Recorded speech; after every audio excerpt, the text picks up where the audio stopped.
Deus escolhe quem ele quer salvar. Deus, ele se mostra para a humanidade a partir dessa revelação natural. As coisas criadas provam o poder de Deus. Então, se Deus é todo poderoso, bom, onisciente, quer se relacionar com a gente, por que tanta descrença por aí? Será que ele não construiu um mundo de forma que houvesse as melhores condições para a gente constatar a sua existência? Dizendo que quem escolhe é Deus, ou seja, Deus é parcial. Então ele não pode ser todo amor, e nem justo, porque se ele é parcial, ele escolhe quem ele quer, ele não combina com a ideia cristã de todo amor, que é o que o Daniel estava falando.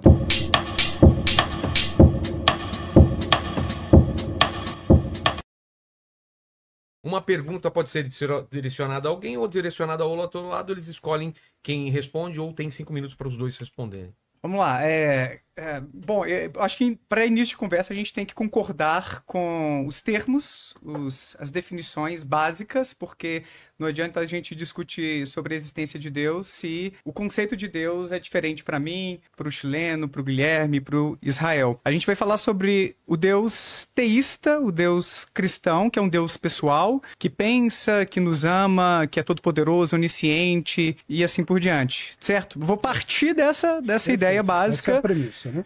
Então, beleza. Por quê? Porque às vezes a gente tem concepções diferentes e a gente se perde no caminho. A minha pergunta, é importante eu esclarecer isso, porque diante da ideia de que Deus é sumamente bom, nos ama, ele teria então um interesse em estabelecer um contato conosco, em ter essa janela para uma interação, para que a gente não só acredite nele, mas tenha uma relação íntima, uma relação pessoal com ele. Essa premissa acaba encontrando dificuldades quando a gente olha para a realidade e constata que o ateísmo tem crescido, mesmo que gradativamente, ao longo do tempo. Aqui no Brasil, a gente tem dados mostrando que a proporção de pessoas não religiosas vem crescendo muito. Por exemplo, na década de 60 era 0,8%. Agora, em 2010, 8% de pessoas não religiosas, não que todas sejam ateias, mas a gente vem assistindo a essa secularização da sociedade. E quando a gente pensa no Deus cristão em particular, a gente tem 20% da população mundial sendo cristã. Então 80% não acredita no Deus que vocês acreditam. Sem querer te cortar, Daniel, você poderia definir o que é o não religioso, só para eu compreender melhor? Uma pessoa que não está vinculada a uma organização religiosa. Ela pode acredita em Deus, ela pode acreditar, mas não está vinculada a algum grupo religioso. Pode acreditar. Perfeito. Então, nem todos os não religiosos são ateus. Tem agnósticos, espiritualistas e assim por diante. Perfeito. Ainda assim, a gente tem dados mostrando uma crescente do ateísmo. Mas o ponto é, se a gente pega esse recorte do Deus cristão, ainda assim a gente vê a maioria da população não acreditando, o que acaba configurando o que é chamado na filosofia da religião de argumento do ocultamento divino. Se Deus é todo-poderoso, bom, onisciente, quer se relacionar com a gente, por que tanta descrença por aí? Será que ele não construiu um mundo de forma que houvesse as melhores condições para a gente constatar a sua existência e ter um relacionamento bom, saudável com ele? É um pouco estranho isso. Fica parecendo que ele é meio desinteressado. Mas se ele nos ama, se ele saberia que seria desse jeito, que seus profetas não teriam tanta eficiência para passar a mensagem adiante, no final das contas, ou então ele não existe porque, bom, se tanta gente assim é descrente, ele não se faz presente, será que a gente não está discutindo a existência, na verdade discutindo, né, um conceito que não se faz real, que não está por aí? Então, esse é um problema muito importante. Eu queria ouvir o comentário de vocês. Por que Deus não se faz tão presente assim, mesmo para aqueles que querem conhecê-lo? Porque eu já fui católico até meus 15 anos. O Leandro Carnal fez o seminário e, de repente, se viu diante de uma secura espiritual. Ele buscava e não tinha essa resposta. Então, boa parte desses descrentes não é gente resistente, entende? Tá aí querendo. Caraca, se você tá por aí, mostre-se, eu quero acreditar. E se ele é todo amoroso, pra gente se relacionar e não tá se mostrando presente, então fica um pouco difícil a gente conciliar essas coisas, sabe? Então eu começaria por aí. Por que não se mostrar presente e se relacionar com a gente? Antes só de vocês responderem, eu acho o Daniel muito educado. né? E continue. Não, muito vai educado, incentivar. assim, Não eu vai nada queria chileno não, viu, Daniel? queria simplificar a pergunta dele, que eu acho que eu resumo em 2 perguntas. Primeiro, por que Deus é geográfico e por que ele é tão ruim de redação? É isso, né? Por que que ele se favorece para alguns países e para outros não, países cristãos e outros não? E por que a palavra dele é tão complicada que gera tantas guerras e tantos problemas? Eu acho que se resume nisso daí.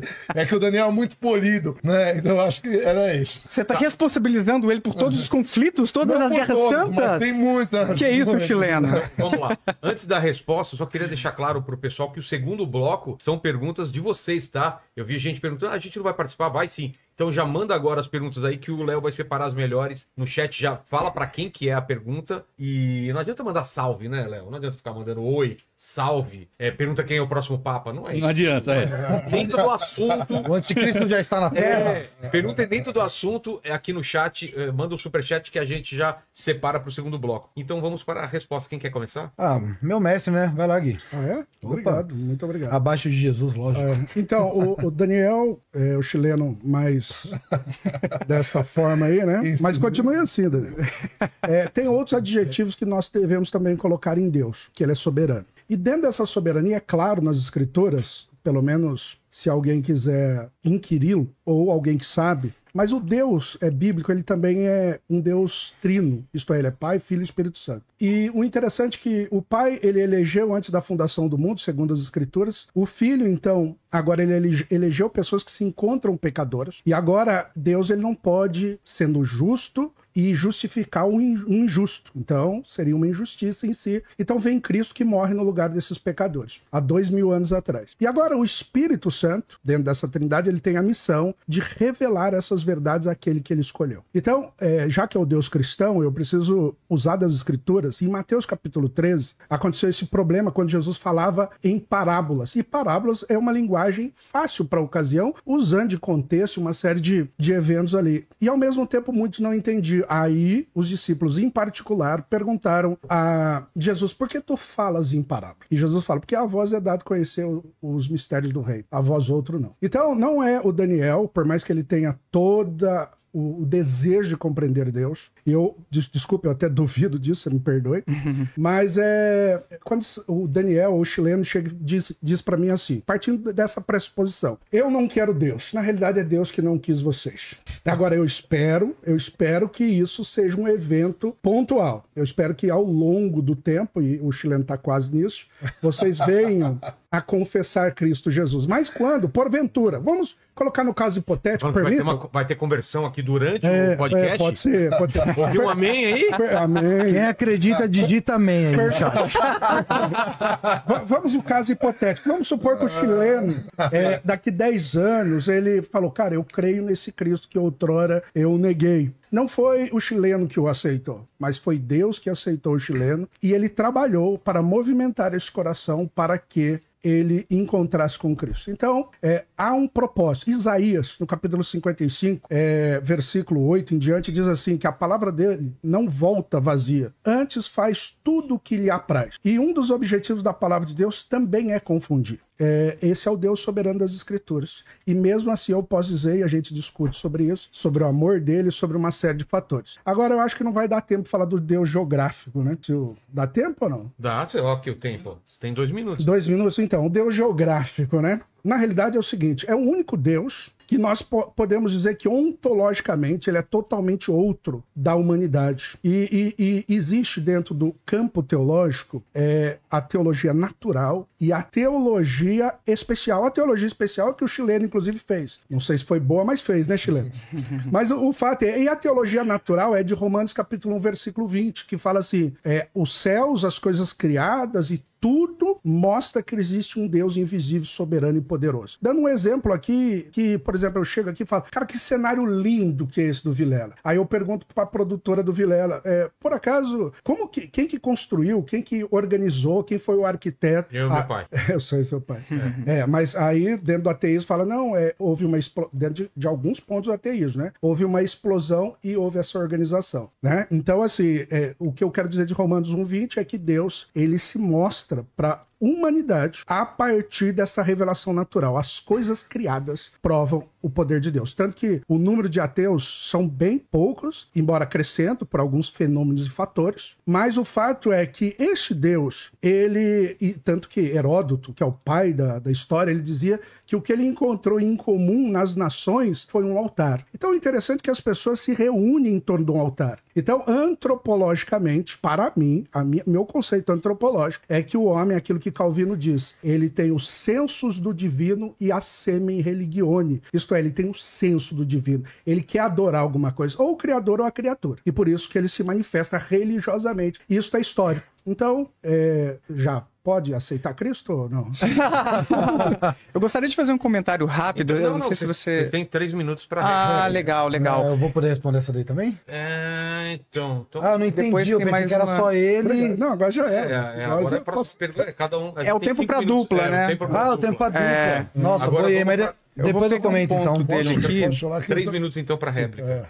Ainda dentro dessa problemática do amor divino, eu acho muito estranha a ideia de que um pai todo-poderoso que nos ama escolheria aqueles, que é a minoria, que serão salvos, que terão o ticket para a vida eterna e deixaria a maioria para ou ser destruída, dependendo da perspectiva cristã, ou ranger os dentes eternamente no inferno. Isso não é nada compatível com a ideia de um Deus sumamente bom. Sobre o outro ponto, a respeito de haver um altar em praticamente toda a civilização, existe toda uma linha de estudos na psicologia da religião, cujos resultados sugerem que a crença em seres sobrenaturais é um subproduto do nosso cérebro. Porque temos... mais desenvolvido, a necessidade da equação X, né? Onde falta, mas no mundo a gente que eu compreende. Falei, então, de onde mas vem. aí, primeiro a gente tem que entender o seguinte, a gente está falando aqui com 2 calvinistas, né? Então, o calvinismo, eles partem do pressuposto que todos nascemos condenados e que Deus escolhe quem ele quer salvar, né? E aí a gente vai ter, só em religiões ditas cristãs, hoje registradas na academia, 3.880. E o calvinismo é uma delas, né? Tanto que existe o arminianismo, né? Outro dia a gente estava com o pastor Michel, que eles já não acreditam nisso. Eles acreditam que todos estão sob a benignidade merecida do Senhor, conforme diz as Escrituras, e que todos podem se salvar. Já o calvinismo não. Então a gente está falando com 2 calvinistas dizendo que quem escolhe é Deus, ou seja, Deus é parcial. Então ele não pode ser todo amor, e nem justo, porque se ele é parcial, ele escolhe quem ele quer, ele não combina com a ideia cristã de todo amor, que é o que o Daniel estava falando. Agora, a gente parar para pensar, isso é uma das outras coisas que intriga, né? E quando a gente fala que os ateus, por que os ateus são minoria? E a gente estava falando antes de começar de ateus espiritualizados, e eu defendo a ideia que pelo menos a grande maioria dos ateus, que são ateus que realmente foram estudar, são espiritualizados. Por quê? Porque eles procuraram uma espiritualidade, eles foram estudar, inclusive existem estudos, né? Até o pastor Rodrigo Silva veio aqui, ele tem uma pregação que ele fala de um estudo que foi feito, onde os ateus mostraram ter mais conhecimento da Bíblia e de religiões do que a autocrítica que ele faz, os católicos, né? Os evangélicos e tal. Sim. Por quê? Não porque os ateus são melhores, mas porque eles buscam, né? Como eles sentem falta de algo e no final eles acabam se tornando ateus porque eles não conseguiram encontrar. Eles investigam, então, investigam, é isso. Então, na faculdade de teologia, eu tinha uma brincadeira com um amigo meu que dizia assim: quem lê a Bíblia vira crente, quem entende a Bíblia vira ateu, né? Então, quando você começa a estudar, os 2 também são formados em teologia, que a gente não tem nenhum manuscrito original, a gente tem cópias de cópias de cópias, a gente tem uma série de documentos históricos com 2.000, 3.000 anos antes da Bíblia, com as mesmas características de Jesus, as mesmas características do dilúvio, as mesmas características, por exemplo, a epopeia de Gilgamesh, começou a ser escrita 1000 anos antes da Bíblia começar a ser escrita, já falava de uma serpente falante que roubou a vida, tal. E aí você começa a pensar, a Bíblia é um apanhado geral das culturas anteriores.